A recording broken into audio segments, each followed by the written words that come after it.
tan vital en la vida de todos los cubanos, cómo se ha llegado al consenso de ese proyecto, cómo se discute aún hoy con los diputados, con especialistas, con la opinión también de nuestro pueblo. De eso estaremos hablando esta noche en nuestra mesa redonda, que tengo el placer de estar compartiendo con tres mujeres. Me acompaña esta tarde Mayra Cruz Legón, directora jurídica del Ministerio de la Agricultura; Tania Pérez Castro, vicerrectora de la Universidad Agraria de La Habana; y Yanifel Sánchez Rodríguez, vicepresidenta de la Comisión Agroalimentaria de la Asamblea Nacional del Poder Popular, diputada y directora del INIFAD. Con ellas estaremos compartiendo nuestra mesa redonda de hoy. A ustedes los invito para que conozcan más de una de las leyes más importantes que aprobará la Asamblea Nacional en este año.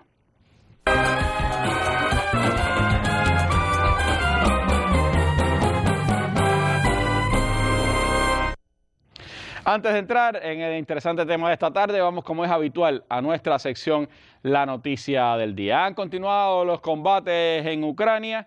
La situación en el terreno militar pues sigue siendo bien intensa y, por supuesto, pues hay repercusiones geopolíticas ante la próxima visita en estos días del presidente Biden a Europa y todo lo que significa este conflicto para el mundo. De eso estaremos ampliando mañana en nuestra mesa redonda, que estará dedicada a este tema. Pero antes vamos a esta noticia que ha estado dando la vuelta en las últimas horas. Un escritor, reconocido escritor canadiense, ha hecho una protesta contra las políticas de su país ante la canciller, pues hablando del papel también de Canadá en la guerra que está teniendo lugar en Ucrania.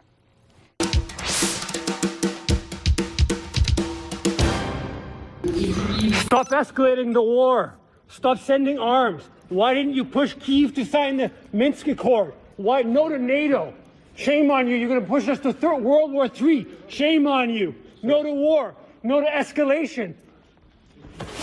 Stop sending weapons. Stop training the military. Stop using Russia or stop using Ukraine as a proxy against Russia. No to NATO. No, Tom. Bueno, así estaba pues reflejándose la noticia, un acontecimiento, esta expresión pacifista y contra la guerra de este literato, este escritor canadiense, mientras hoy se conocía que el presidente ucraniano Vladimir Zelensky declaró estar dispuesto a discutir con Rusia sobre el reconocimiento de Crimea y de las repúblicas del Donbass después de recibir garantías de seguridad para su país. Es una cosa muy difícil para todos, tanto Crimea como Donbass, y para encontrar alguna salida hay que dar ese primer paso que mencioné, las garantías de seguridad, el fin de la guerra, indicó Zelensky en entrevista para medios de televisión de Europa y también de Ucrania. Mientras Moscú pues hoy instó a Estados Unidos a parar la hostilidad en sus relaciones con Rusia y dejar de suministrar armas a Ucrania, a la vez que Rusia adoptó pues duras decisiones en la jornada de hoy contra Japón, después de la hostilidad pues manifestada por el gobierno de Japón, las medidas adoptadas por el gobierno de Japón contra Rusia, y eso pues afecta, entre otras cosas, la concesión, la obligatoriedad ahora de los ciudadanos japoneses de tener visado para entrar a Rusia, y también otras medidas tomadas por la administración del Kremlin contra Japón. Son las noticias del momento en esta dinámica, sin duda, que es el conflicto en Europa y que está teniendo impacto a nivel mundial. Con ella comenzamos la mesa redonda. Hablemos entonces del proyecto de ley de soberanía alimentaria y seguridad alimentaria y nutricional.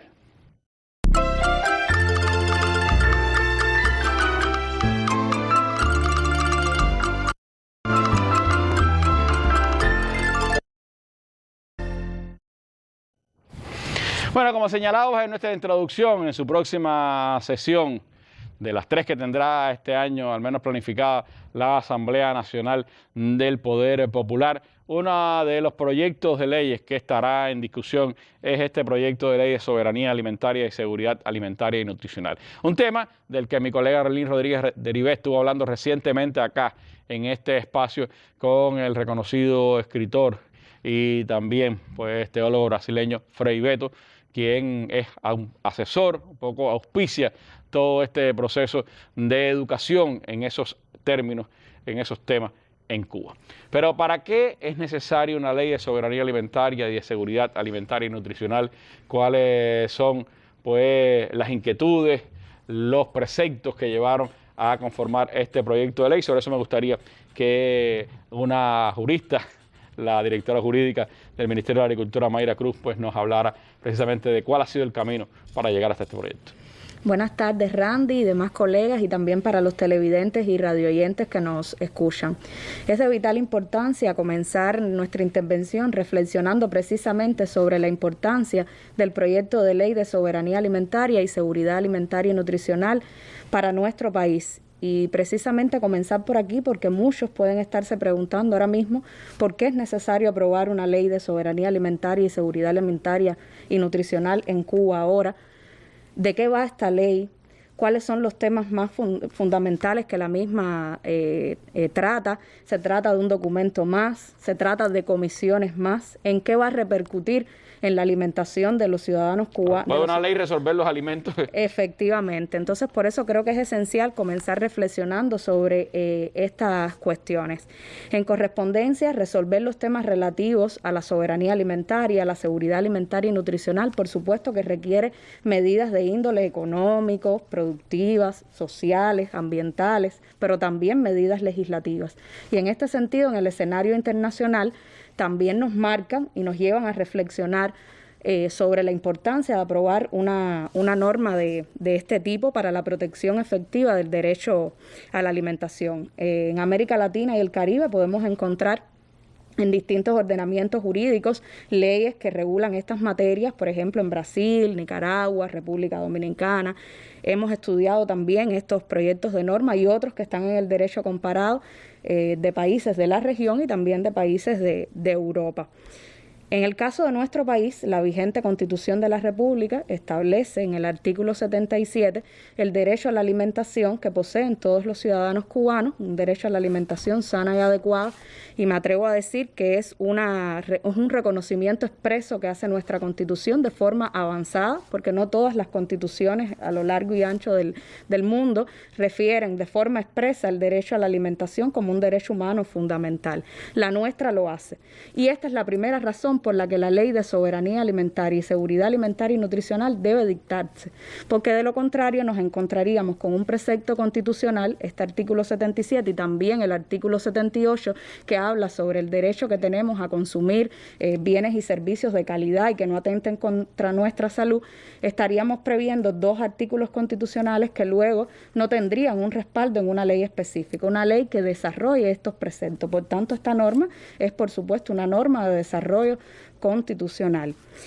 En segundo lugar, también los objetivos que establece esta norma jurídica nos llevan también a su importancia.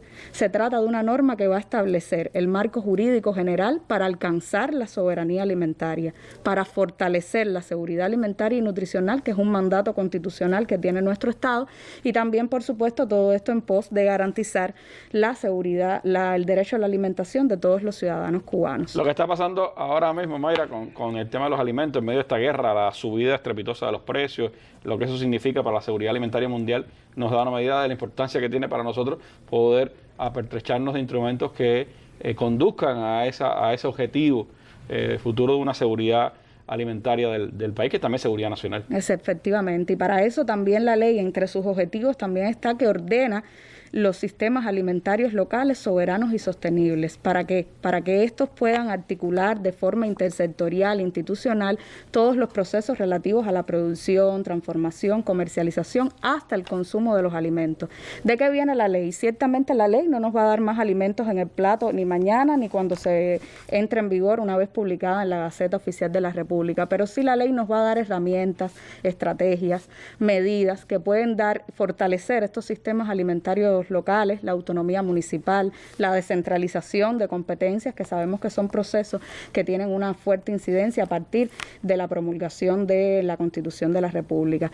Además, tenemos compromisos internacionales que cumplir. La Agenda de 2030 para el Desarrollo Sostenible, que es también un antecedente de esta ley, nos obliga en el objetivo número 2, específicamente hambre cero, no solo a poner fin al hambre, sino también a lograr la seguridad alimentaria y la mejora de la nutrición, a promover la agricultura agricultura sostenible como premisa para alcanzar la sostenibilidad económica, social, ambiental. Y digo que en conjunto con nuestra Constitución de la República, este también es un antecedente en el proceso de elaboración de la ley. Por eso también han tenido ustedes muy en cuenta las opiniones de organismos internacionales como la FAO, asesores como Frei Beto, otras personas y otras organizaciones que trabajan en estos temas. Efectivamente, y también porque esta ley es la instrumentación jurídica del Plan de Soberanía Alimentaria y Educación Nutricional, ese plan que aprobó el Consejo de Ministros el 22 de julio de 2020 y que esta ley viene a desarrollar cada uno de sus objetivos, principios, valores, componentes, temas estratégicos que el plan aborda de manera concreta, y es ahora el rol de esta ley desarrollar los mismos y también, por supuesto, plantear cuáles son las directrices del Estado cubano para poder gestionar estos sistemas alimentarios, para fomentar los procesos de educación alimentaria, la cultura alimentaria de nuestra población, por supuesto, para enfrentar también los problemas de salud que vienen de la mano con una alimentación deficiente o nociva. Estos son los principales temas que refieren la importancia que tiene este proyecto de ley. Un proyecto de ley al que se ha llegado, Mayra, con el concurso de muchas personas. Hablábamos de los internacionales, pero también dentro del país han participado muchas personas y muchas organizaciones. Realmente también la forma de hacer la ley, que luego las colegas también van a estar refiriéndose sobre el tema, es también uno de los aspectos novedosos de la misma, incorporación de un proyecto de colaboración internacional, el proyecto POSAS, a la elaboración de una ley, que también este proyecto está con fondos de la Unión Europea, la agencia implementadora FAO, es decir, toda esta forma de hacer marcó una novedad también en la constitución de este proyecto de ley, que tuvo, por supuesto, la intervención de todos los puntos focales del Plan de Soberanía Alimentaria y Educación Nutricional de Cuba. Los mismos actores que participaron en la conformación del plan estuvieron participando también en la conformación de la ley. Y dentro de ellos, por supuesto, la academia y la ciencia cubana, que han hecho importantes aportes a este proyecto. De eso estaremos hablando acá en breve en nuestra mesa redonda. Gracias, Mayra. Cuando ofrecemos los alimentos que producimos, cultivamos vida. Alimentamos hasta el suelo y recogemos de él sus mejores beneficios, nuestra propia comida. Somos más soberanos e independientes. Podemos enseñar a los más jóvenes cómo desarrollar sistemas alimentarios locales, soberanos y sostenibles en aras de garantizar el derecho a una alimentación sana y adecuada. Producir nuestros alimentos nos hace más libres. Proyecto de Ley de Soberanía Alimentaria y Seguridad Alimentaria y Nutricional. Una apuesta para el futuro. Villa Luisa está ubicada en el anillo verde de la ciudad de Camagüey. En esta finca de frutales con 2 hectáreas de extensión, la producción anual es de unos 7.000 quintales.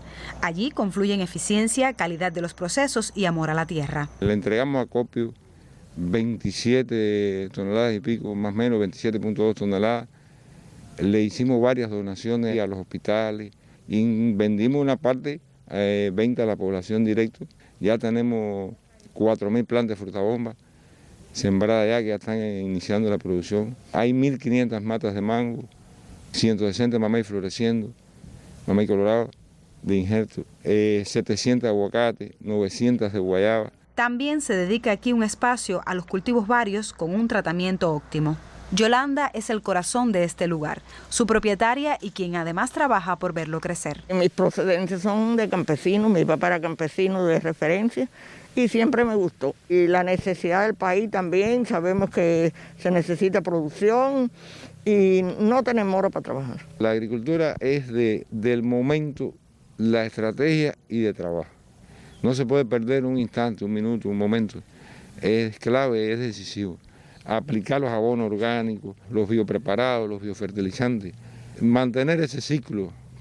Y la otra estrategia que yo les recomiendo a todo agricultor, siembra limpia, limpia y limpia. Cuando el cultivo está limpio no hay plaga, no hay enfermedades, hay buenos rendimientos. El doctor Ricardo Alonso, esposo de Yolanda, en sus años de jubilado también se dedica a la producción de alimentos. Sabemos que la producción es importante, tan importante que yo diría que es vital. Me gusta porque es lo que tú haces con tus manos también, así que en algo se parece al cirujano.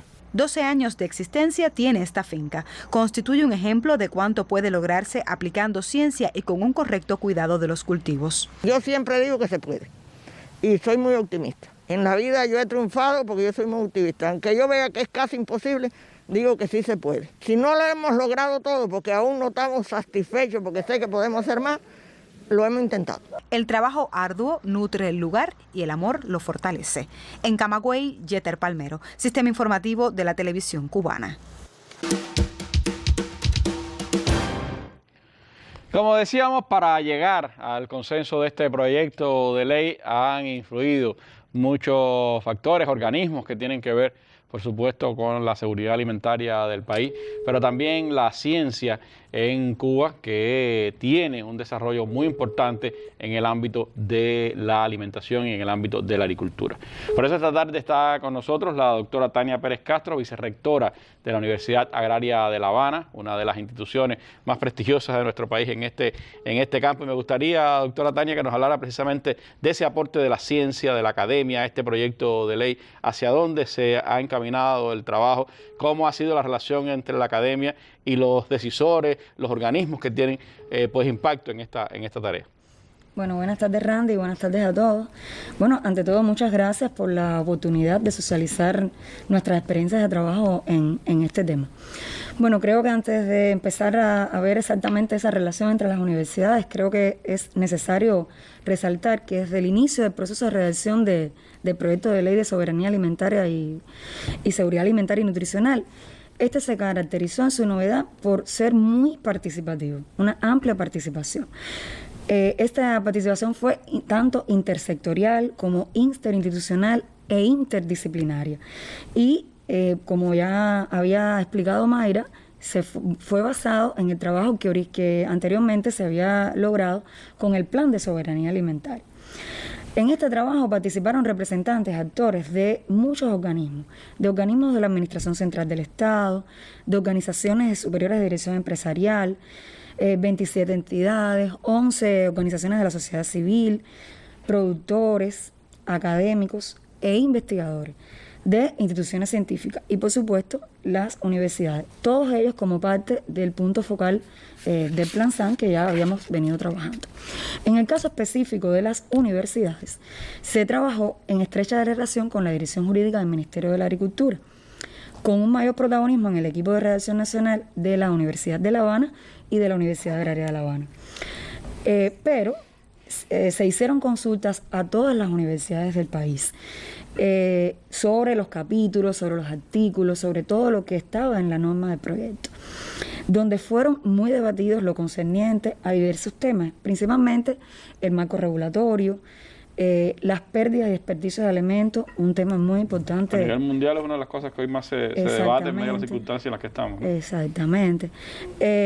También qué cosa es la agricultura sostenible sobre bases agroecológicas, qué podíamos incluir desde el Sistema Nacional de Educación, no solo el Ministerio de Educación Superior, sino también el MINET, para lograr esa cultura alimentaria que queríamos. Es decir, todas esas cosas fueron debatidas, también la comercialización y la inocuidad, y además también cómo incluir en la ley los sistemas de monitoreo y evaluación de esa soberanía alimentaria, para que a través del tiempo pudiéramos medir si se transformaba o no eso que queríamos tener en los sistemas alimentarios locales.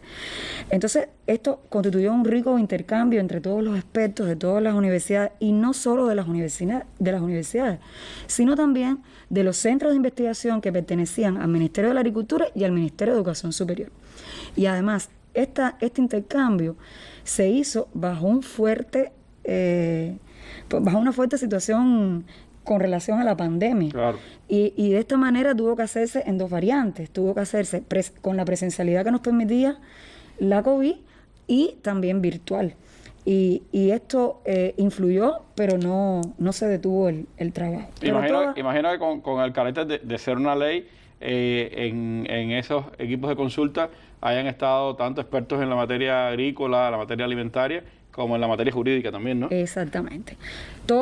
Estuvieron todos ellos presentes. Y además todas las acciones que se realizaron en las diferentes fases del proceso de construcción de este anteproyecto, tuvimos el acompañamiento y la asistencia técnica y logística del proyecto de colaboración Fortalecimiento de Políticas Públicas para la Seguridad Alimentaria Sostenible en Cuba, que es más conocido por sus siglas POSAS, cuyo implementador es la Organización de las Naciones Unidas para la Agricultura y la Alimentación, la FAO, con fondos provenientes de la Unión Europea. Y esto también nos permitió intercambiar con expertos a nivel internacional y regional, y también con los gobiernos locales, con las delegaciones provinciales, municipales de la agricultura, con productores destacados, que esto se denominó Diálogo Nacional sobre el anteproyecto, y que permitió obtener muchas informaciones referentes a sus criterios y a sus consideraciones.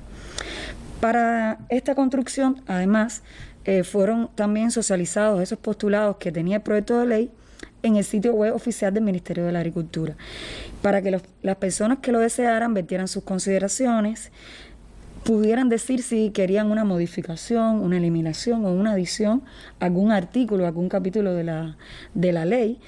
Y esta convocatoria se denominó Convocatoria a Legislar sobre Soberanía Alimentaria y Educación Nutricional. Esto fue muy importante porque además de la academia, de los centros de investigaciones, de todos los juristas, de todos los profesores, investigadores que habíamos participado, incluidos los gobiernos, también la población tuvo la oportunidad y constituyó, como decir, el cierre final a esta propuesta de anteproyecto. Y por lo tanto, para nosotros, desde la academia, desde las universidades, fue una importante experiencia en este sentido. Imagino, doctora, que participando la ciencia y la academia en la conformación del proyecto, pues se le haya dado también una prioridad dentro de esa seguridad alimentaria al papel que debe jugar la ciencia en la preservación de la biodiversidad, en la búsqueda también de soluciones desde la biotecnología y de otras ciencias a los temas perentorios que tenemos hoy con la alimentación en Cuba, ¿no? Así mismo es. Incluso hay un capítulo dedicado a este tema. Es decir, que nada se dejó fuera de tener en cuenta.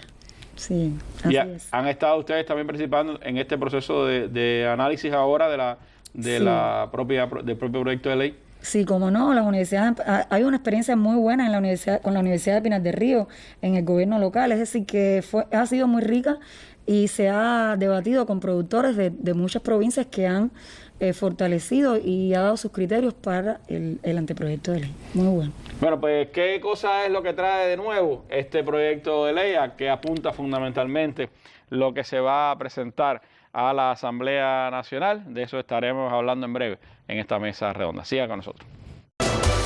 Esta noche, antes de la novela...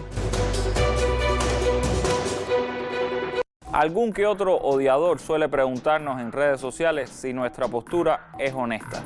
Y claro, ¿cómo no va a serlo si nuestras vidas dependen de la defensa de la revolución? Este asesino de ortografía no es más que otro ejemplo de ese odio visceral que cristaliza en ofensas, amenazas y violencia, y que generalmente se quedan en el ámbito de las redes sociales, pero que, como sucedió el 11 de julio del año pasado, se pueden infiltrar en la realidad. Esta noche por Cubavisión y nuestros canales en Telegram, YouTube y Picta, así como nuestra página de Facebook.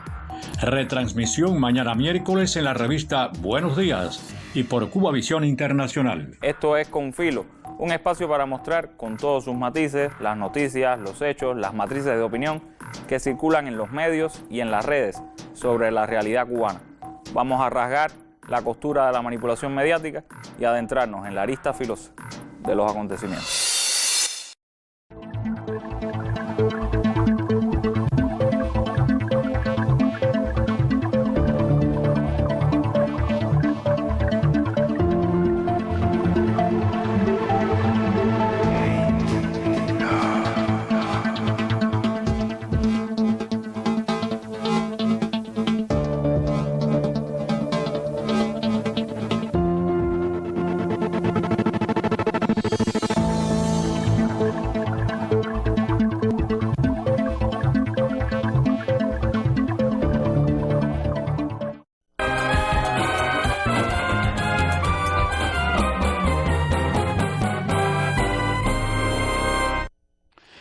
Bueno, y hay elementos interesantes, por supuesto, a la hora de entender la necesidad de esta ley. Recuerdo que estuvo Frei Beto acá hablando con Arlene precisamente de uno de los temas a que se apuntaba, que era el desaprovechamiento de los alimentos y cómo se pierden alimentos. En el caso de, él decía, los países desarrollados, por la sobrecompra de alimentos, el exceso de alimentos y que se desecha una buena parte. En el caso de los nuestros, los países desarrollados y entre ellos Cuba, pues por la falta de procesamiento de muchos alimentos que se pierden antes de llegar al consumidor. Y elementos de ese tipo expone precisamente Frei Beto en esta cartilla popular del Plan de Soberanía Alimentaria y Educación Nutricional en Cuba, que permite entender pues conceptos de manera muy clara de a qué debemos apuntar en una ley como esa. Recordaba, por ejemplo, dice Frei Beto, hoy la ganadería bovina en Cuba se caracteriza por una utilización ineficiente de vastas áreas. 55% del total del área agrícola está dedicado a la ganadería bovina y rendimientos muy bajos en términos de producción y de productividad. Es uno de los ejemplos que él pone de las muchas cosas que hay que atender en el ámbito de garantizar una seguridad alimentaria para el país, que es parte de los conceptos que están dentro de la ley. Pero me gustaría que Mayra nos ayudara a dilucidar un poquito más qué cosa trae el proyecto, cuáles son los elementos principales a los que apunta, qué cosa novedosa puede plantear dentro de la legislación cubana, que tiene varias legislaciones en el ámbito de la agricultura, y cuánto pues implica de participación popular también este proyecto de ley. Sí, Randy, el proyecto de ley de soberanía alimentaria y seguridad alimentaria y nutricional tiene 9 títulos, 24 capítulos, 101 artículos y 4 disposiciones finales. Y pudiéramos estar preguntando, ¿y eso qué significa? Primero significa que es un proyecto de ley extenso, robusto, pero claro, la exigencia de sus objetivos nos llevaba a que fuera así. Se trata de un objetivo principal, alcanzar la soberanía alimentaria como una cuestión de seguridad nacional. Claro que tenía que ser un proyecto de ley fuerte. Además, y en correspondencia con lo que Tania nos refería sobre los debates académicos y de ciencia, desde el propio título de la norma estuvimos adentrados en un debate sobre todo técnico-jurídico sobre cómo debía llamarse este de ley. Y se acordó el título que hoy cuenta, y algunos pudieran estar preguntando por qué no se llama igual que el plan. El plan se llama Plan de Soberanía Alimentaria y Educación Nutricional. Sin embargo, en la ley, digo, por elementos incluso constitucionales, se adoptó y se acordó incluir el término de la seguridad alimentaria. ¿Por qué? Porque el artículo 77 de nuestra Constitución nos obliga a hacer un pronunciamiento hacia la seguridad alimentaria, porque este artículo prevé que el Estado tiene la obligación de fortalecerla. Por tanto, nuestra ley establece la diferencia de conceptos entre seguridad alimentaria y soberanía alimentaria. También, por supuesto, reconoce la garantía del derecho a la alimentación, cuáles son los principios que rige este derecho a la alimentación, y algunos también pudieran preguntarse, ¿y el tema de la educación nutricional? ¿Dónde quedó que no está en el título? Pues realmente no está en el título de la norma, pero sí está en el espíritu de los fundamentos de hecho y también dentro de los títulos y capítulos. Y esto es una de las cuestiones más novedosas que trae la ley, porque pauta un sistema de educación nacional relativo a las buenas prácticas que debemos tener en cuanto a la alimentación. Los temas de cultura alimentaria son temas muy polémicos y por supuesto la ley establece los roles de los sistemas de educación, salud, de comunicación social, los sistemas de la cultura, para poder propiciar esta educación alimentaria y nutricional con enfoques agroecológicos, enfoques novedosos de también propiciar los valores que se requieren a la hora de tener una correcta educación alimentaria. También en términos de novedad, Randy, y yo creo que este es el eje esencial de la Ley de Soberanía Alimentaria y Seguridad Alimentaria y Nutricional, está en la organización de estos sistemas alimentarios locales. Y ahorita decía que estos sistemas alimentarios locales, soberanos y sostenibles, se establece que sean modelos sostenibles de producción. ¿Y cómo lograr esto? Precisamente desde la integración que tienen estos sistemas alimentarios locales. Se trata de un sistema donde intervienen desde los productores agropecuarios hasta las entidades de salud, de deporte, de cultura, todos forman parte de estos sistemas alimentarios locales, soberanos y sostenibles. ¿En pos de qué? En pos de poder articular todas estas fases de las cadenas alimentarias, desde la producción, transformación, comercialización, hasta el consumo de estos alimentos. La ley atribuye un eje esencial a que estos sistemas alimentarios locales desarrollados en los municipios podrán ayudarnos a poder alcanzar su objetivo fundamental, que es la soberanía alimentaria. Entre otros aspectos novedosos, también, por supuesto, resalta lo relativo a los temas de pérdidas y desperdicios de alimentos. Esta es la primera ley en Cuba, el primer instrumento legal que establece estrategias y medidas para la prevención y reducción de las pérdidas y desperdicios de alimentos. Como ya veníamos comentando, realmente en Cuba este fenómeno es bastante agudo. Tenemos pérdidas en todas las etapas de las cadenas, tanto desde la producción como hasta los propios consumidores, que desperdiciamos muchos de estos alimentos, y por supuesto esto atenta también a la disponibilidad y calidad de los alimentos que consumimos. Y la ley está estableciendo estas estrategias y medidas que por supuesto se prevé también bonificar, estimular, incentivar a todos los productores y actores de los sistemas alimentarios locales que establezcan y adopten estas estrategias y medidas que se promueven. Pero también se prevé, sobre todo en el decreto reglamento que acompaña esta ley de soberanía alimentaria y seguridad alimentaria y nutricional, también sanciones para aquellos que incumplan con aquellas medidas y estrategias previstas en la ley para este fenómeno de las pérdidas y desperdicios de alimentos. Esto es una cuestión también de mucha novedad en el proyecto de ley. Incluso se crea hasta un comité asesor para la prevención y reducción de pérdidas y desperdicios de alimentos, que por supuesto va a estar asesorando a las comisiones de soberanía alimentaria y seguridad alimentaria y nutricional. Es algo que la FAO ha apuntado muchísimo, porque es una de las causas hoy de la malnutrición en el mundo. Se producen suficientes alimentos para todas las personas en el mundo, sin embargo, una buena parte no llegan a los consumidores o se malgastan por los consumidores, y eso va contra la posibilidad de mayor justicia y mayor equidad en el acceso a los alimentos de todas las personas en el mundo. Nos pasa también en nuestra realidad con estas circunstancias en las que nos tenemos que enfrentar, ¿no? Así mismo es. También el proyecto de ley define las obligaciones de los organismos de la Administración Central del Estado, de los órganos locales del Poder Popular y de todas aquellas entidades nacionales y locales relacionadas con la soberanía alimentaria, la seguridad alimentaria y nutricional y el derecho a la alimentación. Y esto desde una visión diferente, es decir, una visión más integral. A veces cuando hablábamos de estos temas pensábamos sectorialmente, corresponde al Ministerio de la Agricultura, corresponde al Ministerio de la Industria Alimentaria. Sin embargo, la ley promueve un enfoque más holístico, se le dan obligaciones a los 22 organismos de la Administración Central del Estado, cada uno con el pedazo que le corresponde en los temas estratégicos de la alimentación. También, por supuesto, se promueve las funciones de nuestros órganos locales del Poder Popular. La ley está creando comisiones desde la nación hasta los municipios, que no son una reunión más. Se trata de comisiones que van a estar controlando cómo se implementan estos sistemas alimentarios locales en los municipios. Van a estar coadyuvando el funcionamiento adecuado de los mismos, a que realmente se estimule, se incentive, se bonifique a todos aquellos actores que cumplan con lo establecido en la ley, pero también que se sancione a aquellos que no lo cumplan.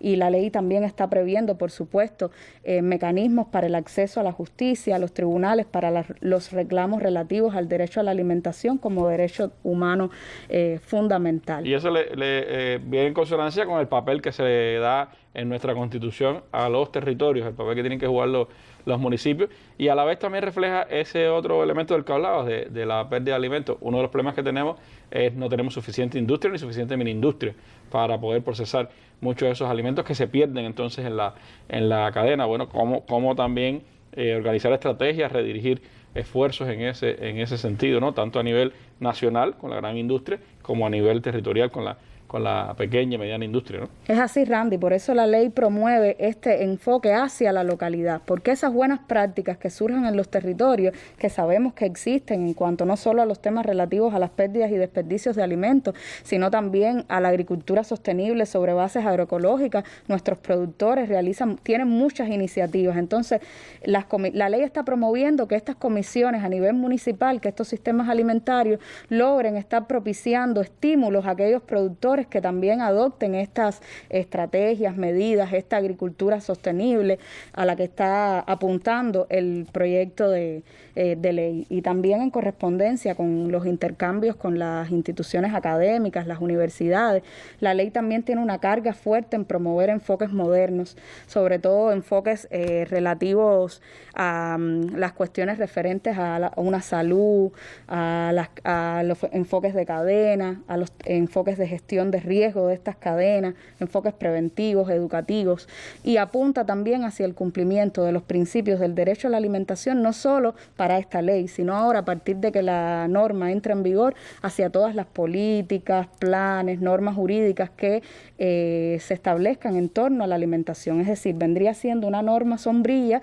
que va a irradiar a todo el ordenamiento jurídico que con respecto a los temas alimentarios se puedan dictar, ya sea tanto normas jurídicas como otros instrumentos de planificación estratégica y otras cuestiones también. ¿Cómo se recoge ahí, Mayra, el tema de la inocuidad de los alimentos, que es una de las preocupaciones de la sociedad moderna y que también es una preocupación de nuestro país?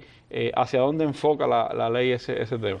Como tema estratégico del Plan de Soberanía Alimentaria y Educación Nutricional, la calidad y la inocuidad de los alimentos también es desarrollada en la ley. Pero como todos conocemos, hay normas específicas, incluso ya en vigor en nuestro país, sobre los temas de calidad e inocuidad.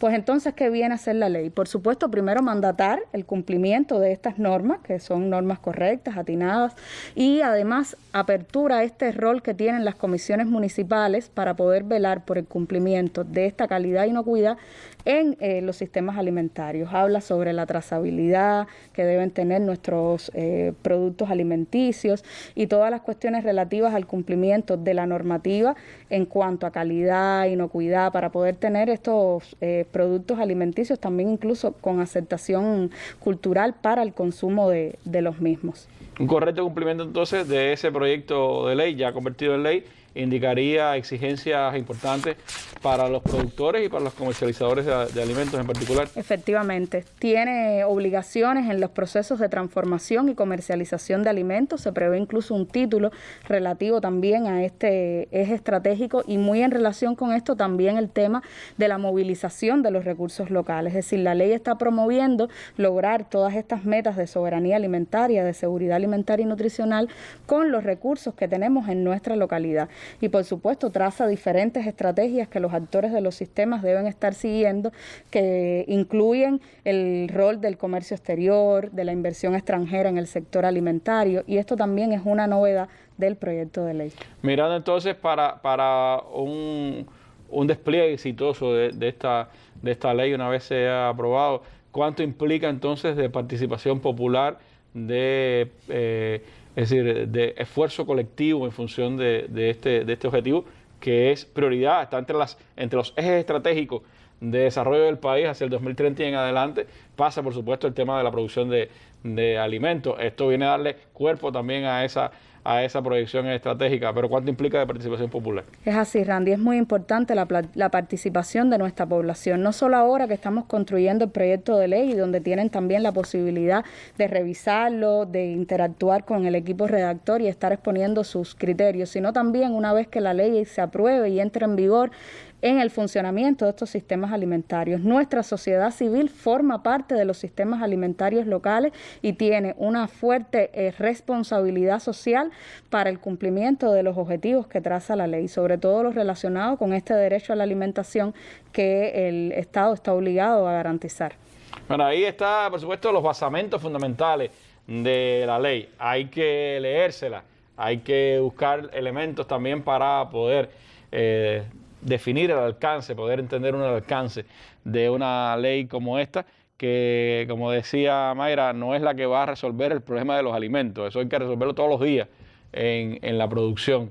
Pero, por supuesto, va a ordenar procesos, va a jerarquizar acciones y va también, sobre todo, a poner como primordial el derecho a la alimentación adecuada, sana, a la alimentación segura de nuestro pueblo. Y en ese empeño, por supuesto, ahora en la construcción de ese proyecto de ley, el saber colectivo siempre es el que le aporta un sabor mejor a estos proyectos de ley. De eso estaremos hablando en breve en nuestra mesa redonda. Antes vamos a tener pues elementos de qué se está haciendo en Granma en función de la producción alimentaria. Un espacio para la información y el análisis de los más importantes temas nacionales. Con la presencia de dirigentes del Estado y el gobierno, funcionarios, directivos del sector empresarial y de los servicios, especialistas y otros invitados. Abierto al diálogo con el pueblo a través de llamadas telefónicas, correos electrónicos, mensajería instantánea y opiniones en la web. Seguimos en combate.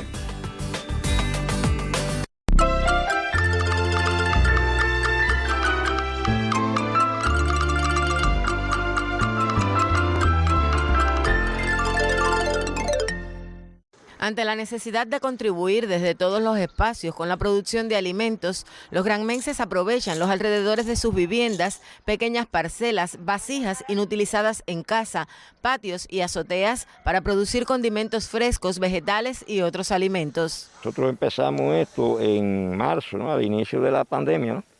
Cuando nos liberaron. Yo trabajaba en su momento en el INRE, la delegación del INRE, y entonces por la edad, además hipertenso, fue cuando se liberaron. Y yo, bueno, por supuesto, estaba sin hacer nada en la casa, entonces vine para acá al frente y empecé a dar machete.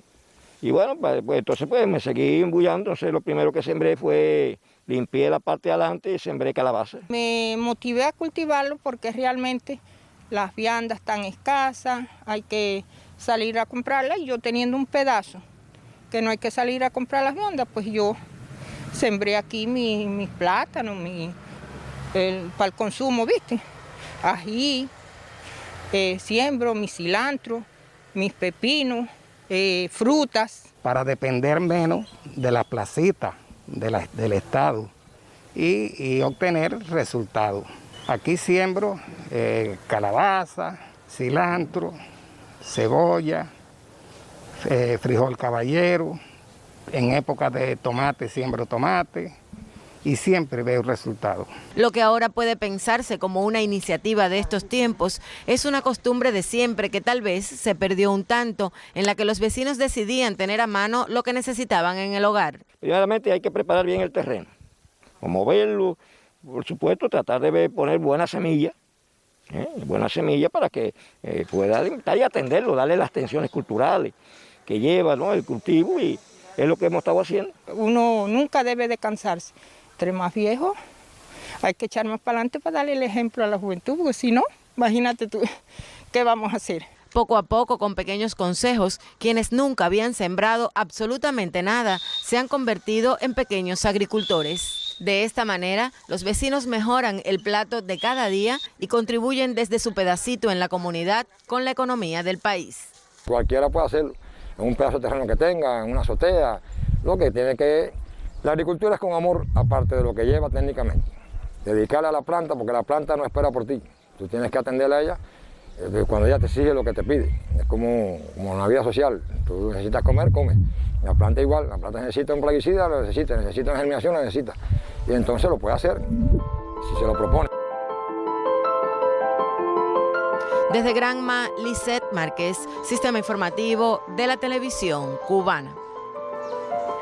Bueno, una demostración de cuánto se puede hacer desde la propia casa, desde el pequeño espacio de cada uno de nosotros, y también lo que se puede hacer a nivel de territorio, en desafíos tremendos que tiene la soberanía alimentaria en nuestro país. Este folleto del que hablaba, esta cartilla popular que preparó Fray Beto con otros especialistas, dice, entre otras cosas, Cuba necesita encontrar el camino para superar algunas dificultades, entre ellas la importación del 60 al 65% de los alimentos que consumen los cubanos, y que representa hoy un gasto de alrededor de 2.000 millones de dólares al año.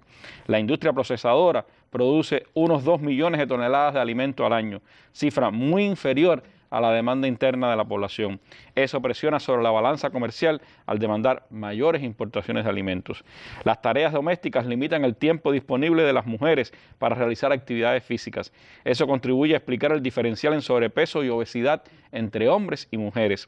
Los hombres con sobrepeso representan un 30%, las mujeres un 32%, los hombres obesos un 8%, las mujeres un 15%, y son datos del 2013. Y entre otros desafíos habla también de la degradación de los recursos naturales, aquí se ha hablado de la degradación de nuestro suelo y el costo de la canasta alimentaria familiar garantizada por el Estado. Son algunos de los desafíos que se plantean dentro de el propósito de lograr la soberanía alimentaria en nuestro país, y este proyecto de ley, por supuesto, tiene que movilizar conciencias, opiniones alrededor de esta necesidad de nuestra nación. Por eso se ha desarrollado un proceso de debate, de análisis, de discusión de este proyecto de ley. Yanisbel Sánchez Rodríguez es la vicepresidenta de la Comisión Agroalimentaria de la Asamblea Nacional del Poder Popular, es además la directora del MIFAD. Les recomiendo, por cierto, una entrevista que le hacen hoy, que publica Trabajadores, la hemos replicado en Cuba Debate, donde habla de sus pasiones y también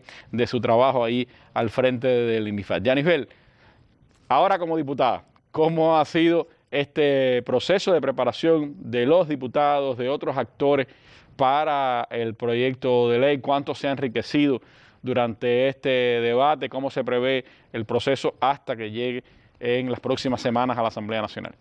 Bueno, muy buenas noches, Randy, y muy buenas noches a los televidentes y radioyentes. Nosotros queríamos agradecer, por supuesto, tener la oportunidad de en un espacio como este poder, desde la mirada de la Asamblea Nacional, hablar y comentar un poco acerca de este proceso de elaboración y de presentación y posterior aplicación de la Ley de Seguridad Alimentaria y Soberanía Alimentaria y Nutricional. Yo quería comentar que este proyecto de ley es una norma de desarrollo constitucional y por tanto forma parte del cronograma legislativo que la Asamblea Nacional del Poder Popular aprobó en su momento. El proceso de elaboración y de discusión y análisis de la ley ha sido un proyecto bien rico. Las colegas que hablaron antes estuvieron explicando cómo ha sido este proceso de elaboración. Y me gustaría, sobre todo, un poco explicar que para todo este proceso se elaboró un plan de comunicación para todo el proceso que conllevaba esta ley. Justamente por los temas que hemos comentado aquí, o sea, justamente porque toca un tema sensible que abarca muchísimos sectores de la sociedad, y para eso justamente había que elaborar un plan de comunicación que tuviera en cuenta todos los públicos meta, desde la mirada institucional, pero también desde la mirada familiar. Porque en todo este proceso tiene que haber una actuación responsable, no solo en la producción de alimentos, sino también en el consumo de estos alimentos. También lograr en este plan de comunicación que hubiera una divulgación correcta, o sea, que se conociera exactamente los pasos que se iban dando, que toda la población pudiera tener acceso a esa información, justamente porque son temas polémicos, ¿no? Y son temas sobre los que muchas personas tienen criterio. Polémicos y vitales. Y vitales. La alimentación exactamente. Está en la vida misma. Y era muy importante tener en cuenta los criterios de todos los actores de la cadena. O sea, de los actores de la cadena también en el entendido de que la población es un actor fundamental. O sea, es quien mide cómo puede ir un proceso como este de producción de alimentos. Bueno, desde la Asamblea se han organizado diferentes actividades. O sea, se hizo una conferencia de prensa donde participaron medios nacionales y medios extranjeros, donde se presentó este proyecto de ley, donde se aclararon determinados temas, porque como se ha explicado ya anteriormente, o sea, introduce cosas muy novedosas desde el punto de vista técnico, que también es importante que se conozcan, porque a pesar de haber habido experiencias en Cuba en temas como las pérdidas y los desperdicios de alimentos, o sea, que apareciera una norma con este rango y que pudiera crearse un comité y desarrollarse, o sea, era constituida una novedad. Otro aspecto en que se trabajó fue que se realizó una audiencia parlamentaria que la Asamblea Nacional convoca, que fue presidida por las comisiones agroalimentarias y de asuntos constitucionales y jurídicos. Fue un espacio de intercambio muy, muy bueno porque estuvo todo el equipo redactor de la norma, estuvieron todos los representantes de las organizaciones de las Naciones Unidas que tienen que ver con el tema de la alimentación, y contamos también con la presencia de nuestro colega y amigo Frei Beto. Y les digo que fue un espacio bien interesante porque desde el punto de vista de la Asamblea, desde todo este proceso, es muy importante tener en cuenta todas las miradas, o sea, todos los criterios desde de distintos puntos de vista. Y algo que en esa oportunidad fue bien interesante es que todos, coincidían en la importancia de tener una norma legal que por supuesto incluyera el derecho a la alimentación y lo atemperado que estaba las condiciones, en el mismo proceso bien participativo de construcción, lo atemperado que estaba a las condiciones actuales. Sobre todo porque Cuba ha sido un país que se ha destacado por promover todo lo que tiene que ver con las producciones agroecológicas, con todo, con el respeto y el rescate de los recursos naturales, de la biodiversidad que anteriormente mencionabas, y por tanto, todo eso aparece ahí reflejado de alguna manera o de otra, y bueno, fue un momento bien interesante que contribuyó también a enriquecer todo este proyecto. Riveto, que es asesor de la FAO para algunos programas y fue el asesor del programa Hambre Cero de Lula, y por eso tiene tanta vinculación también con todo este esfuerzo que se está haciendo. Ajá, así mismo es. Y bueno, otro tema que también fue bien interesante es que justamente porque los productores agropecuarios, ya sean productores individuales, cooperativistas, todo el que participa en la producción, tiene un rol muy importante, ¿no?, en el proceso. Se convocó también a un intercambio con productores y cooperativistas en las provincias de Artemisa, Mayabeque, Cienfuegos, Santi Espíritus y Villa Clara. Alrededor de 370 productores que hicieron entre 68 y 70 intervenciones muy, muy concretas, intervenciones que estuvieron dirigidas, bueno, en algunos casos, por supuesto, que a comentar la importancia del intercambio, de la ley, de la norma en sí, pero en algunos casos propusieron también como, soluciones, no tanto o no solo para el documento en sí, sino para la implementación. Fueron experiencias bien interesantes porque ellos insistieron mucho en temas que son de interés del país, ¿no?, que tiene que ver con el medio rural, con la necesidad de la formación de las nuevas generaciones, en temas sobre el tema de la producción de alimentos, de darle una mirada diferente a la formación profesional, justamente porque ellos reconocen, y es algo que por supuesto nos llena de mucha satisfacción, la importancia que tienen los sistemas alimentarios locales soberanos y sostenibles, que al desarrollarse dentro de los territorios, dentro de los municipios, pues por supuesto necesitan personal técnico capacitado, necesitan que haya una actuación prácticamente de toda la comunidad, y bueno, eso lo reconocen, lo reconocieron y lo insistieron mucho los productores en ese intercambio.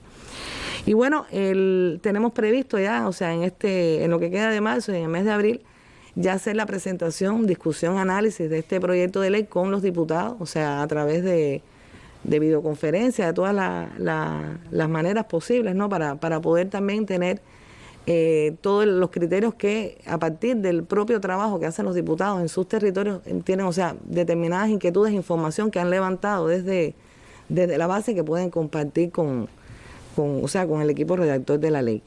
Ahora, una vez que este proceso funcione y sea analizado y bien debatido entre todos los diputados, bueno, por supuesto se llevará este proyecto de ley para su discusión y aprobación en el próximo periodo extraordinario de sesiones de la Asamblea Nacional. Quería también decirles, aparece en pantalla, que ya el proyecto de ley está en el sitio web de la Asamblea Nacional y hay habilitado un correo electrónico para que la población pueda emitir sus criterios. Y esperamos, estamos convencidos que, al igual que para el resto de las normas que le ha tocado a la Asamblea Nacional aprobar, los criterios, los comentarios, que pueda hacer la población, que siempre es bien interesante, porque generalmente uno espera que sean las personas que se relacionan con la producción o la comercialización de los alimentos quien dé los criterios, pero han habido criterios muy interesantes desde otros sectores de la sociedad, y sobre todo desde el sector de los consumidores. Y lo importante es que el pueblo participe, en la misma medida en que participe, opine de criterios, se sentirá más dueño de la ley y también habrá aportado a esa ley. No será algo que llegará después que la Asamblea Nacional lo aprobó. Desde antes podemos formarnos nuestra opinión, dar nuestros aportes y contribuir a que sea una ley que esté a la altura de los tiempos en que estamos y de las necesidades que tiene nuestro país, ¿no?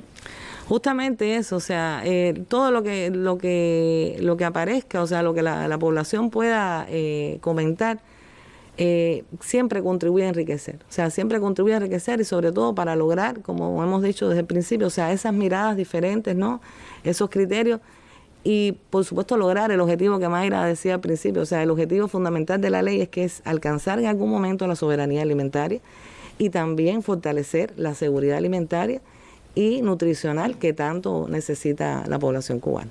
Bueno, pues ya saben, está el proceso de debate. En las próximas semanas se llevará a la Asamblea Nacional este proyecto de ley, ya con todas las opiniones recogidas de los diputados, de los especialistas, de los científicos, de los académicos, de todos los que tienen que aportar a esto y la de usted. Si usted tiene opinión, puede ir al sitio de la Asamblea Nacional, también colocarla allí y contribuir desde su pensamiento, desde su visión, a una mejor ley, a esta y a otras muchas que estará discutiendo este año. Será un año bien intenso legislativo para la Asamblea Nacional.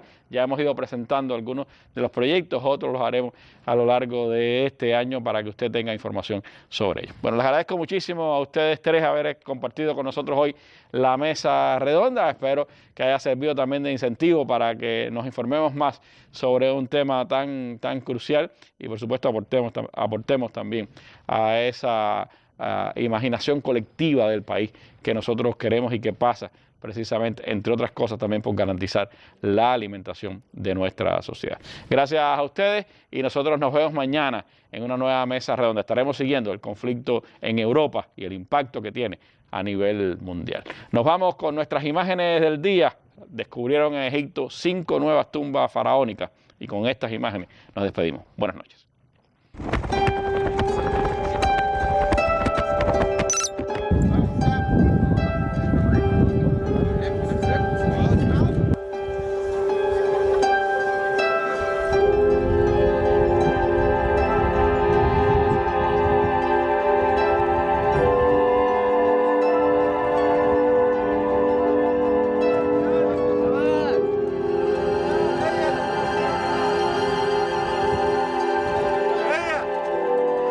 مناظر للبخور للكتان لأساس جنزي موجودة في المقبرة، ثم قوائم كثيرة بالقرابين التي تقدم وأنواع شتى مختلفة من القرابين سواء اللحوم والطيور والأواني.